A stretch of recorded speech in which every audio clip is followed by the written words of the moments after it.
And I think we have some slides, so we'll be running those as well. So just let me know when I should. Okay, got it. Yeah. Mel, are you able to see the slides? I can't see them right now, but just to give you a quick background on NeighborWorks and our Native American partnership and strategy. So NeighborWorks had a long history of working with tribal communities. We've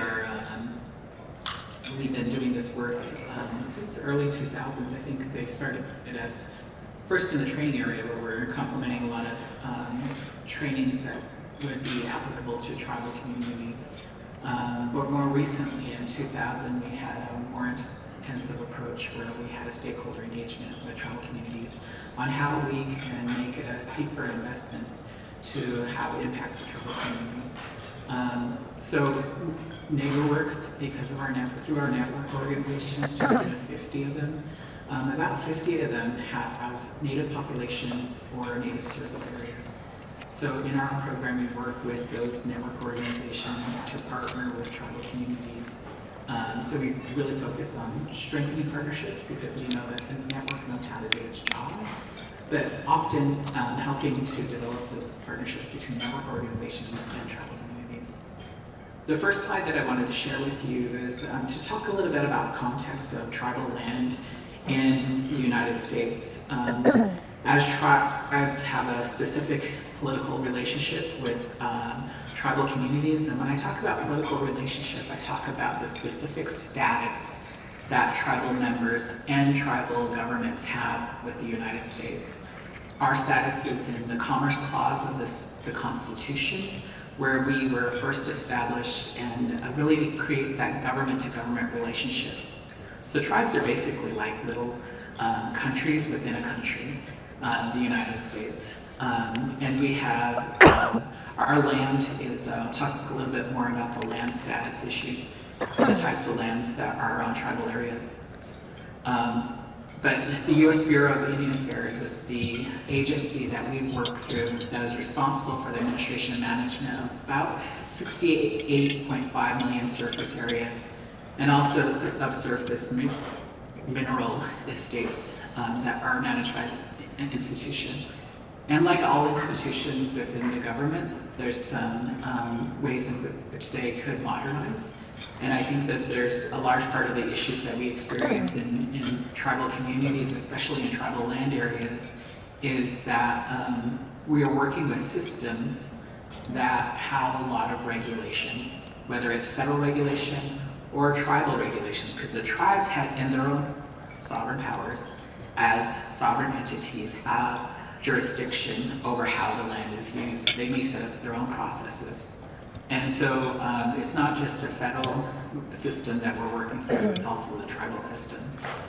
And that's why our partnership program at NeighborWorks is so important, is because we're trying to figure out ways in which we have supportive mechanisms to work through all of those systems to promote housing, home ownership, and community development. There are 324 number of distinct federally recognized American Indian reservations in 2022, including federal reservations and off-reservation trust lands. So this is a map that's created by the U.S. Census Bureau, and if you see all the green areas, those are the reservation lands, the tribal land areas.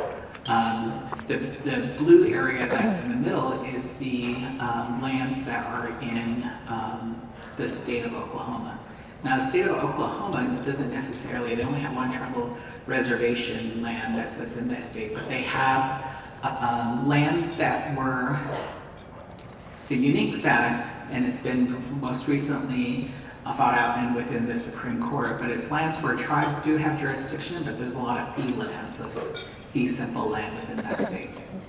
So that's a slide on this in the United States, the contiguous 48 US states. The next slide will show you the lands, if you can move on to the next slide. These are the lands in Alaska. So Alaska is different, but Alaska is very important because half of the tribes, there's about 574 federally recognized tribes in the United States, but half of them exist in the state of Alaska. And when the state of Alaska is one of the last states to our union, they they had a relationship with tribes that predated the United States. And so they had already had intergovernmental relationships between the tribes in that state and the state of Alaska. And so in Congress passed in 1971 an act called the Alaska Native Claims Settlement Act, where they came to a settlement for about 44 million acres that the tribes had claim to, and they created what was called corporations, and the corporations have some jurisdiction over those land areas. And as you get more technical within Alaska, and it's very complicated, they have native villages and native village councils, which also have land jurisdiction. So there's an additional amount of regulations, and they exist somewhat closer to like a municipality or a city that they go through to use that land. And so that's one of the differences within the state of Alaska. But the state of Alaska also has, and we cannot forget that there are Native Alaskan people who really exist on subsistence living. And we don't think about it in American terms of subsistence living. They actually do significant subsistence living, where they have, they have fish, they have wildlife and things that sustain their communities through the winter times. And so the use of the land is related to housing. But also, when you think about housing, you think about the community development efforts. And in Alaska, you have to take into those deep efforts the areas related to subsistence living, because they need to, in order to live and thrive in their homelands, they have to be able to have subsistence living. And your housing options around that go around that cultural factor. This last slide that I wanted to share with you kind of goes over a brief overview of native lands as they relate to housing and community development. This picture is a picture of a home site that's on the Oglala Lakota Reservation out in South Dakota. I took that picture when I was on a site visit. I think it's one of the Li-Tech homes that exists there, single family home. But native lands are quite large. Both tribes and individual own lands in three basic categories of native lands areas. There's trust land. So trust land is land that's held in trust by the federal government for the use of native individuals. And so within those trust lands, native individuals will get what's called a home site lease. Those home site lease will be anywhere from 25 to 50 years. Some tribes have it up to 99 years for tribal trust lease lands, but you get a home site lease. In my reservation, it's about 1 acre of land that you're used for the home site. And you have to go through not only a federal process, but also a tribal process in order to get a home site lease. Or if you're going to do any kind of community development, you have to go through a leasing process. Then there's restricted fee land. Fee land is just basically like fee simple land, which is the third one. But restricted fee land means that it has certain restrictions on the way that that land can be used. Further complicating these issues is if you think about the context of native tribes in the US government, at one time they were trying to abolish native people. And they told us, well, we're no longer going to recognize you as tribes. You're all of a sudden going to become farmers. And we're going to give you parcels of land, and you're going to get an allotment, you get your seed, and we're going to give you enough food to carry on, and you're going to become active farmers. In that concept with Native people, it was difficult for them to work in that way. There's a lot of Native folks that lost their allotments during that time because the concept of land ownership at that time was different from the U.S. values that was related to land. And so some folks had sold their land allotments to other folks. There was different ways in which outsiders were trying to get those land allotments for their own personal gain. But now today, the allotments that still exist have a deeper issue of what we call fractionated lands. And it's similar to heirs property, where those allotments have been not used, and so they've been fractionated as people have passed on. And the families that have a say-so in that land, the numbers have greatly increased. And so a lot of those allotments are not able to be used because families don't have a way of finding settlement on some of these allotted pieces of land. And it also has to go through probate, which is often a long taxing process, which also involves the Bureau of Indian Affairs. And We work really well with the Bureau of Indian Affairs. NeighborWorks does. We have a lending system focus group that we have calls every other month. We bring in the Bureau of Indian Affairs and we talk about some of their, they have their direct titling offices and folks that have open conversations with lenders and also tribal housing folks. But at the same time, the Bureau, like any kind of government program, has never thought about really how do they continue to nurture professionals within their department. And so a lot of those folks that had a long time of history working on titling, set up really productive systems, they leave the federal government and no longer often do I have a replacement.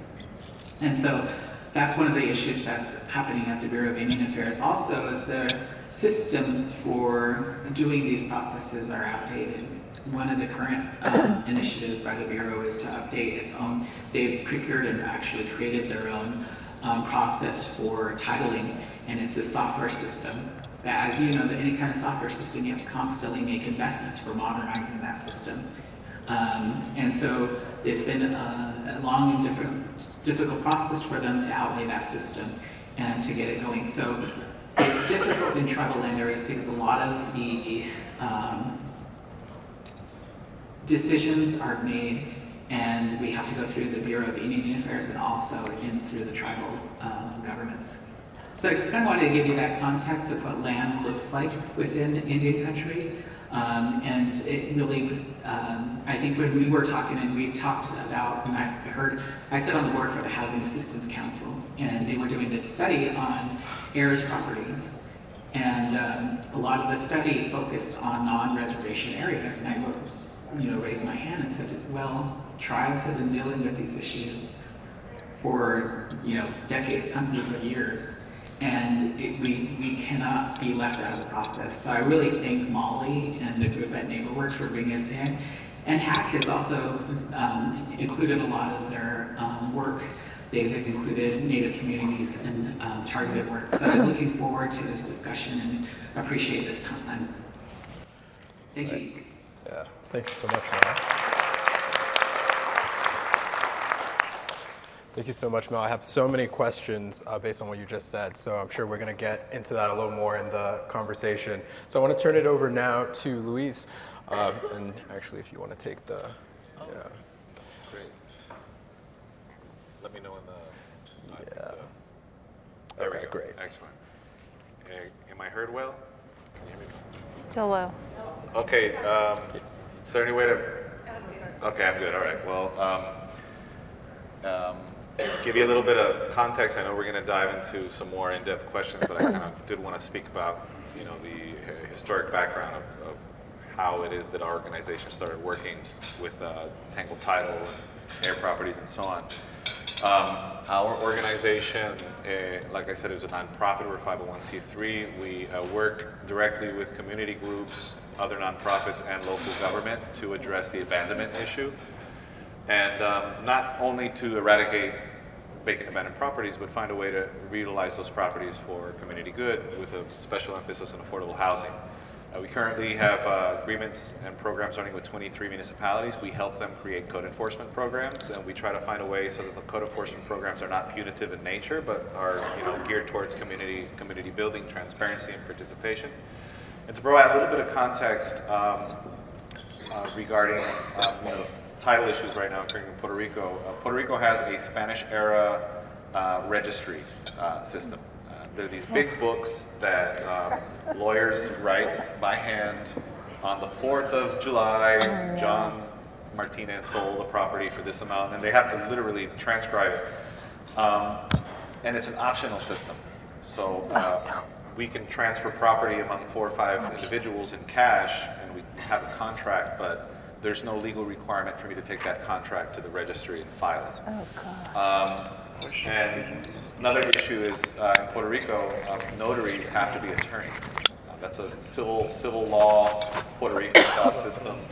I know New Orleans has a civil code, but I don't know if they require notaries to be attorneys. But in Puerto Rico, in order to get a sworn statement or to write a will, you need to go to an attorney. So that drastically increases the cost of access to things like wills, contracts.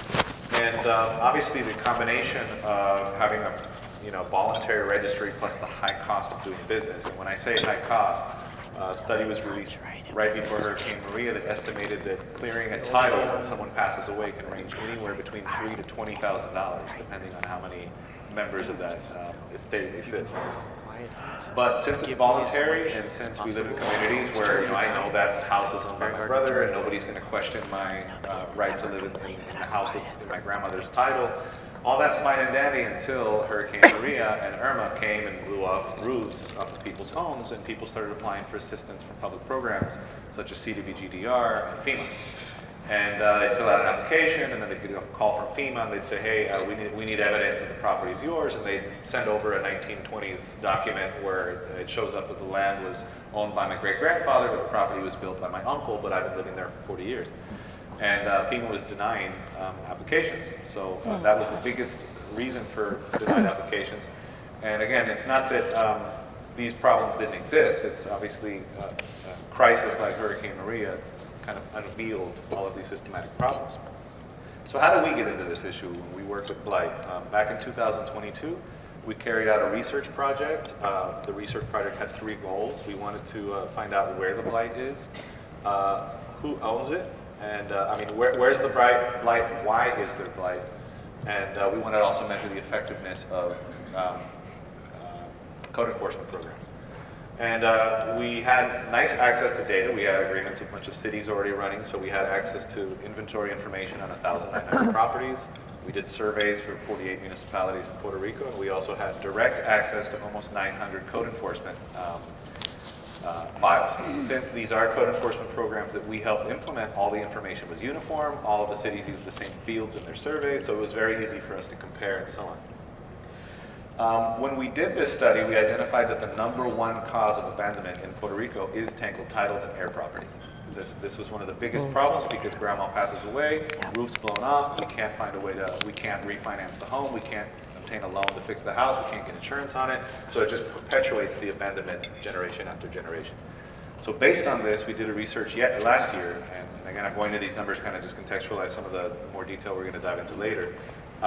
General title issues. We wanted to study tenure in Puerto Rico. We wanted to identify who owns what, how many properties have tangled title or tenure insecurity, and how big is the gap between the reality and what we see in public records. Those were 3 things that we wanted to measure. We did this with a grant last year, and it's going to be published in about a month or 2.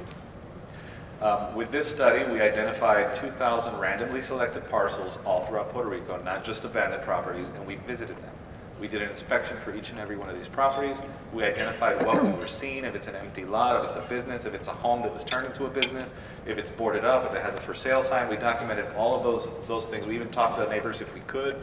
And we also created nested samples. We took 100 properties randomly from those census tracts with the highest concentration of the population that's 65 plus, low-income residents, and I think the third probably is Afro-Hispanic populations. We were trying to find if there was a correlation between any of these nested populations with things like abandonment, tenure, insecurity, and so on. And this provided us amazing insight. We were able to map tenure rights or property rights throughout Puerto Rico, and I identified it very fascinating. That approximately 4% of the properties in global were owned by fractured titles. Again, we're talking about properties that we're able to look at and find their title. There's still a whole pool of properties we weren't able to get to, which means that there were more properties with heirs as owners than there were corporate properties in Puerto Rico. So we're seeing that it was a major issue, and if we apply that to the total amount of homes in Puerto Rico, we're talking about almost 80,000 homes that are stuck in this situation. And we did identify that approximately half of all properties in Puerto Rico have tenure issues. There are no clear titles to about half of the properties in Puerto Rico.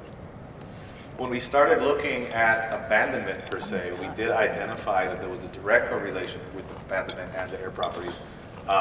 4 point something, we put 5% in this slide, of the properties in general were air properties, but when we looked at just the abandoned properties, 45% of them were air properties. So we were able to identify not only best practices that we needed to implement to address abandonment and code enforcement, but how do we prevent it? we prevent it through addressing the title and tenure issue in Puerto Rico. So we identified a number of best policies. We made some recommendations in our study, and just, again, hyper simplifying them.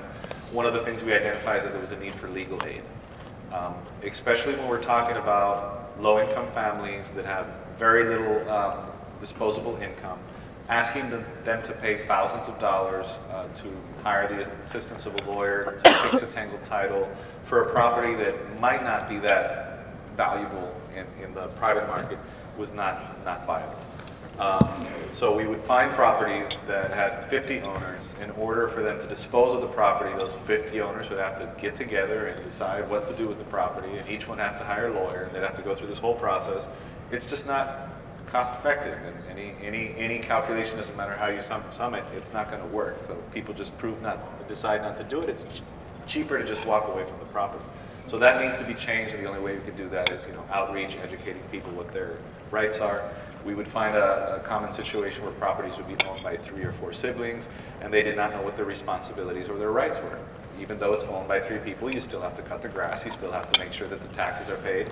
And if you are a member of a succession, you do have the authority to go and lock up the windows and the doors and cut the grass and take away the trash. So that's one of the things that we work with a lot now. We're educating property owners on what their rights and responsibilities are. We suggested a civil code overhaul. In Puerto Rico, it's kind of designed to perpetuate properties like this. And I use my example always. My grandfather passed away a few years ago, and he left his property in the name of his 3 children. And since then, 2 of his children have passed away. So now we have, every time we feel like we're about close to the finish line, someone else passes away, and we have to start over. So the civil code perpetuates that. And finally, there's a need for a public registry overhaul. We'll dive into this a little bit later with some of the questions, but it's a voluntary system. It has its pros and its cons, but at the same time, it could be disastrous when it comes to things like natural disasters, and planning, community planning, and things of the sort. So just to kind of contextualize a little bit, that's the summary of what our research is. And I'm happy to dive into it a little bit more. Any questions? Awesome, thank you so much.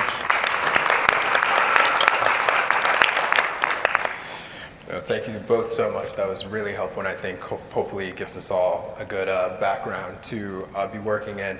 So I wanted to start off with a question that's a bit more, I think, gets to a bit of the framing of some of these issues and the property management and the property ownership, more generally how it's felt in these communities. So maybe I'll start with Mel, because you touched a bit briefly at the end of your overview on the sort of mismatch between this, what I guess is fair to say, maybe a federally imposed system of allotment and more individualized land, privatized land ownership. So I just want to hear you maybe speak a little more on that and maybe how that conflicts with maybe more community conceptions of how to steward or manage land. And then also, Luisa, of course, I want to invite you as well to chime into that and how that does with experiences in Puerto Rico.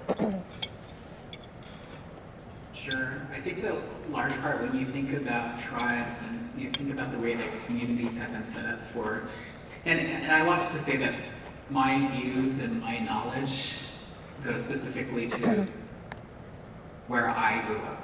I grew up on the Navajo Reservation. We are the largest reservation. Our reservation is about the size of West Virginia. So my view on land, on how that occurs, and my knowledge of it is different from maybe another tribe that only has a few acres and maybe closer to an urban area. And there's 574 different tribes, and each tribe has its own language, has its own culture, and it has its own histories of being. And so when you take those into account, you have to take into account how the tribe responds and how the tribe has cultural differences and how they use land. So for the Navajo Nation, you go back historically and you think about land issues on the Navajo Reservation.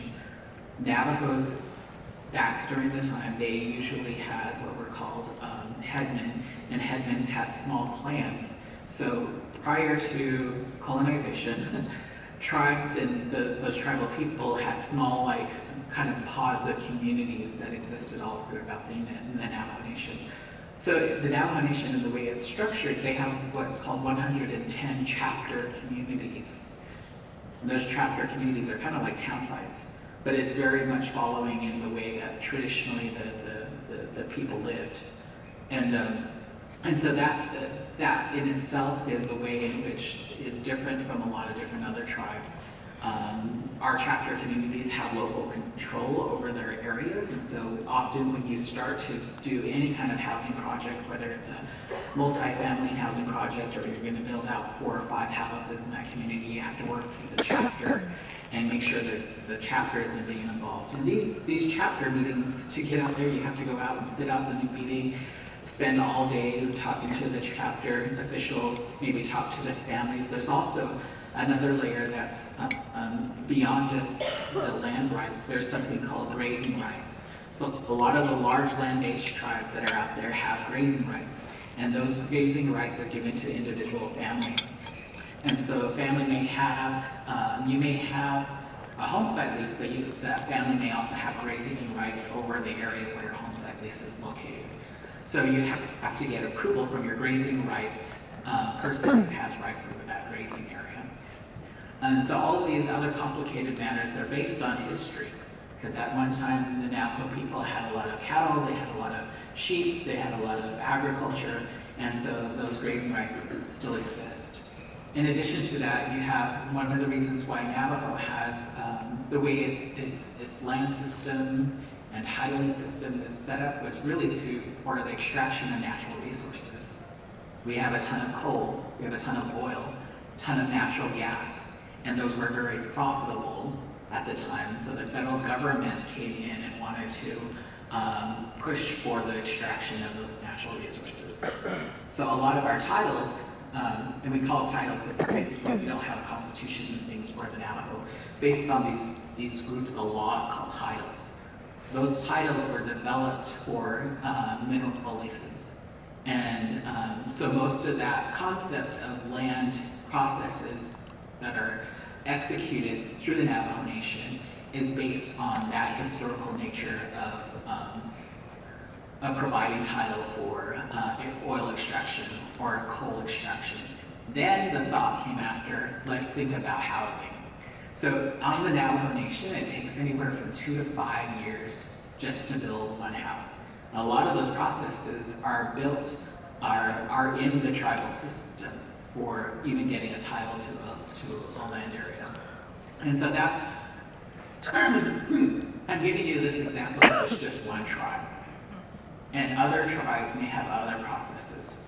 So a tribe, for I take example, tribes in the Pacific Northwest, their subsistence living in the Pacific Northwest historically was on fishing and salmon. So a lot of their land and title issues and historically will go back to that natural resource. Or if it's a natural resource tribe, it was timber things. Historically, those are the things that tied it. So you'll have different processes that are developed. And in that, you still have the federal process that's included. One thing that I'd like to share, though, is that there are tribes making headways. So in the Navajo Nation, one of our great examples is something we call the peacemaker court. So those families that do have disputes over land, instead of going through the court system, they have a way of moderating that dispute through something called the peacemaker court, where we infuse cultural processes so that the families come together and they talk out their dispute and come to some agreements. So it's not adjudicated within the court system, but it's done through this peacemaker court process. Those processes start off in a cultural way. They start off with prayer. There's different medicines that may be brought into that process, and it is a traditional practitioner that's actually the person that's moderating that session. And this is a process that's included into our court system, that's recognized by our judiciary, and is something that's often referred to when people have disputes related to land and family disputes related to land. So it's an ongoing process that we went back to our traditional processes find a way to settle disputes. There's other tribes also, if you look at the Salish Kootenai tribe, they set up their own titling office. So what they did is they worked closely with their local BIA office, Bureau of Indian Affairs office, and they helped them to gain greater capacity to get land titles and home site lease titles and things. So their title office is basically right across the street from the housing office. So mortgages, home titling issues, all those things can be made within a week's time, whereas on Navajo it takes 2 years. And it's because they put a large interest into gaining the capacity of their local Bureau of Indian Affairs office as well as their own tribal title office, so they could keep track of those titles. There's something that was passed in the early 2000s when I was the executive director of the National American Indian Housing Council. We helped push the passage of the HEARTH Act, which is the Housing Expedite, helping expedite and advance Responsible Tribal Home Ownership Act. The HEARTH Act allows for tribes to create their own leasing regimen and take over the leasing process. They create their own leasing regimen, get it approved and signed by the Secretary of Interior, and they can start to take on the role of their own leasing process based on that system. So instead of having every single lease go to the Secretary of Interior for approval, a tribe can create its own leasing process and then do their own titling system internally. But they still have to make sure that those records correspond with the Bureau of Indian Affairs. So there's advancements that are coming. I think there's, we at NeighborWorks try to keep a pulse on these things, and these are the discussions that we have with our lending system focus group. We try to bring federal partners to the table so that we can have open discussion and dialogue, because it's all about a partnership building and having mutually respectful partnerships where tribes their government processes are respected, their cultural ways are respected, but we're also working towards progress and ensuring that we're promoting and increasing the availability of housing opportunities for Native people. All right, thank you, Mel. Luis, I didn't know if there was anything you wanted to touch on that question. Yeah, just to, I guess, add a note, I think sometimes a lot of our title programs and especially the day-to-day work that we see interacting with different, public assistance programs and protocols is we often demonize different types of collective ownership, and tangled title can be a type of collective ownership, especially when you live within a neighborhood or a community where there's just an understanding that that home is the home of so-and-so's family. And sometimes when we get calls from individuals seeking some sort of individual aid, we don't have the resources to give a title to everybody, and even if we did within a generation, the problems would be perpetuated. We have to clarify, what do you want it for? Are you trying to refinance the house? Are you trying to sell it? Or do you just want to make sure that nobody can kick you out? And we'll give them what we call title enough, enough title. If we need to get a legal document between the members of your family authorizing you to add another floor to your property, we'll work that out, we'll help you. But again, we're just patching short-term problems. We do need that institutionalized, systematic change. Definitely, and kind of getting actually to that point of institutionalized systematic change. So something that came across to me when you were talking particularly about the property registry in Puerto Rico and whatnot was questions of access to justice, right? And so I'm curious, when we think about these unresponsive bureaucracies, prohibitive legal costs, and the other types of barriers that maybe prevent folks from really being able to access that full suite of property rights and being able to manage and hold on to that property, could you just speak more on the issues with the property registry and what a more inclusive system of property, like registry or ownership and management, what that would look like to you? Most definitely, the access to justice question requires you to rethink the process and try to find a way to make it as cost-effective as possible. Right now, again, starting with the fact you have to go to an attorney and a notary, even for the most simplest cases, can be very costly. These processes were not designed for poor people. These processes were designed for the grandchildren of Spanish colonialists who came here with land leases and so on. Yeah. Back in the colonial, the original colonial days, poor people lived on the fringe of the city in informal housing, and they really didn't, tap into the public registry. So we need to make it more cost effective. We need to make it cheaper. We think there's a lot of process that can be administrative, fill out forms, turn it in, and an individual can go and do it without the need of an attorney. So there is the simplification process. But a lot of folks have asked me sometimes, well, that's simple. Why don't you just make everybody, register their property? And yes, you could do that. You could make it a required deed system, but at the end of the day, unless you accompany that with like moratoriums Right. Or grandfather clauses, you're gonna have a lot of folks that are gonna have property rights and they're gonna lose them. A lot of folks that might not comply with the due dates, or maybe they live in a type of property that to today's standard does not qualify for an individual title. So we do have to be very careful when we start talking about how to tinker with the public registry, but we do need to make it more accessible. And we need to be very sympathetic towards the actual realities of what's going on the street. We can't dictate this from an office. We have to go out and understand that there are people that built their homes on Grandpa's land, and Grandpa built his home without a title through a verbal agreement. We need to understand that and can't really adopt like a black and white textual approach.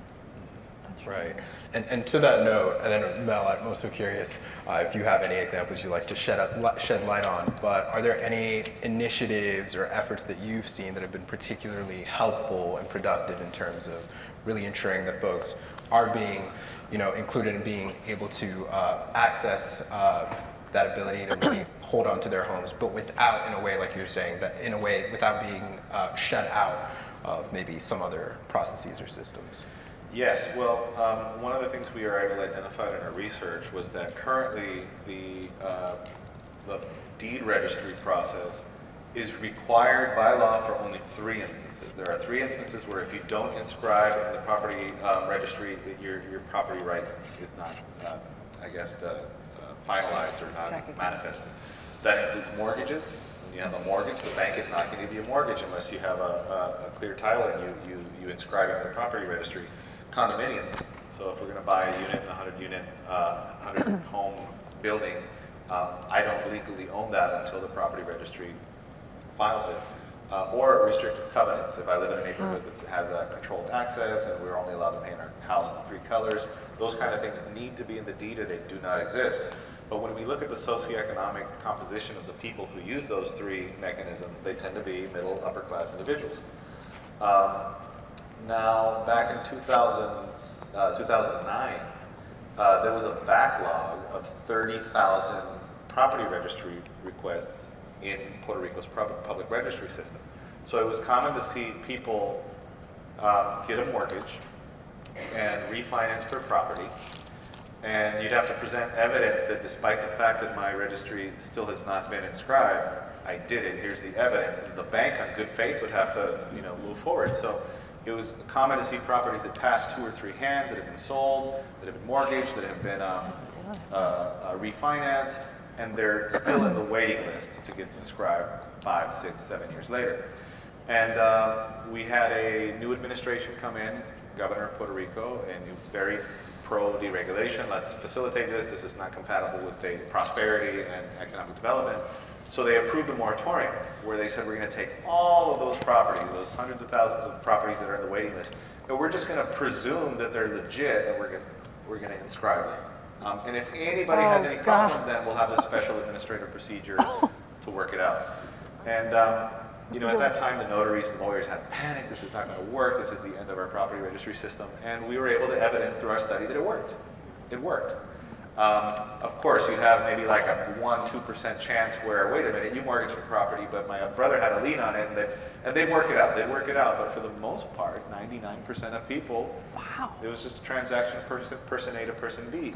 And we were able to evidence that moratorium worked as well as other efforts.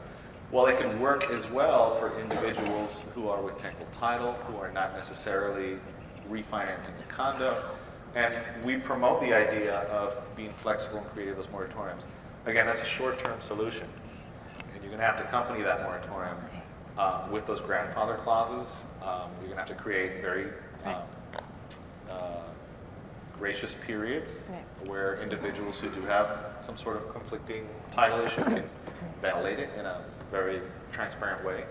But yeah, short term, I'm not sure I went on a rant with the moratorium thing, but it works. And I do see it as a short-term way for us to kind of facilitate and simplify the process. No, I think that's a really helpful case study of showing like that, you know, that something like that can work. Definitely a good proof of concept. Mel, I'm wondering if there's any similar experiences or examples that pop in your head when it comes to efforts that have worked to make property systems more inclusive. I think I gave a couple of examples relating to the Peacemaker Corps, the success that's happening at Salish and Kootenai Housing with their own titling office. I think there's larger efforts from nonprofits that are doing a lot more education, so that probate and those conversations with some requester wills are being kept. I think that there's one thing that I fear is that folks often try to think of quick solutions for problems that exist within tribal land areas. Saying, well, why don't we just change take everything out of trust land status and put it into fee simple status and let tribes exist like all the rest of us. That's not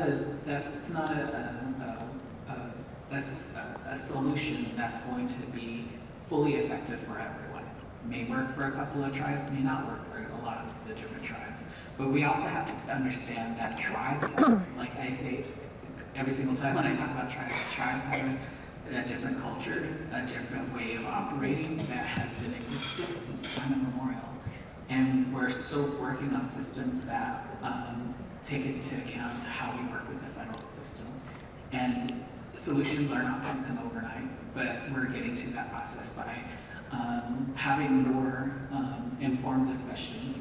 I think one of the things that we're trying to do at NeighborWorks is try to engage more folks in the tribal communities about comprehensive community development, about having those conversations not just with tribal leadership, and but with residents, so that residents can understand that, you know, for us to further create